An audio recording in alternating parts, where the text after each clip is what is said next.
हबब हा केवढा मोठा फंडा. पिंजर कृषी उत्पन्न बाजार समितीला 5 कोटी रुपयांच्या निधीला लागला ब्रेक. पिंजरच्या विकास कामाचा बोजवारा बार्शी टाकळी तालुक्यातील पिंजर येथील विकास आधीच वांझोटा आहे. इकडून तिकडून आणि थोडीशी अक्कल चालून पिंजर येथील कृषी उत्पन्न बाजार समितीच्या विकास कामाला 5 कोटी रुपये मंजूर झाले होते आणि दुधामध्ये मिठाचा खडा टाकण्याचा प्रयत्न झाला. 5 कोटी रुपयांच्या निधीवर न्यायालयातून स्टे आणण्यात आलाय. त्यामुळे पिंजर येथील विकास कामासाठी येत असलेला 5 कोटी रुपयाचा निधी कुरघोडीमुळे थांबला असल्याची चर्चा आहे.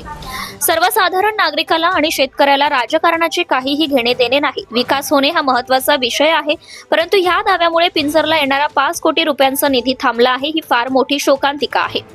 सहकार पणन व वस्त्रोद्योग विभाग मंत्रालय मुंबई येथून पिंजर येथील कृषी उत्पन्न बाजार समितीचा विकास कामासाठी 5 कोटी रुपयांचा निधी खेचून आणला होता, परंतु या 5 कोटी रुपयांच्या निधीला कृषी उत्पन्न बाजार समितीचे डायरेक्टर अशोक हिरासिंग राठोड यांनी यावर स्टे आणलाय. डायरेक्टर राठोड यांचं म्हणणं आहे की सदर निधी हा नियमबाह्य आणण्याचा प्रयत्न होता. आराखडे आणि नकाशे सुद्धा नव्हते, त्यामुळे मी स्टे आणलाय असं राठोड म्हणाले. परंतु यावर पिंजर येथील सर्वसामान्य नागरिकांनी आणि आपत्कालीन पथकाचे प्रमुख दीपक सदाफळे यांनी आपली प्रतिक्रिया दिली आहे. आधीच पिंजर गावाचा विकास नाही, तो 5 कोटी रुपयांचा निधी नियमबाह्य असेल तर त्याची शासनाने चौकशी केली असती. लोकांनी यावर तक्रारी केल्या असत्या, परंतु 5 कोटी रुपयांचा निधी येण्यापूर्वीच त्यावर स्टे आणण्यात आलाय.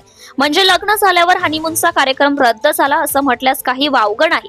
राजकारणकर्त्यांनी आपले राजकारण निश्चितच करावे, परंतु गावासाठी विकास कामासाठी कोणीही अडथळे आणू नये असे मत सर्वसामान्य नागरिकांचे आहे.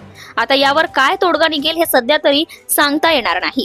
अकोला कार्यकारी संपादक प्रदीप गावंडे, धुमाकूळ, महाराष्ट्र न्यूज. आपल्या परिसरातील ताज्या आणि महत्त्वाच्या बातम्या पाहण्यासाठी आजच आपल्या धुमाकूळ महाराष्ट्र न्यूजला YouTube वर सबस्क्राईब करा आणि बेल आयकॉन प्रेस करा.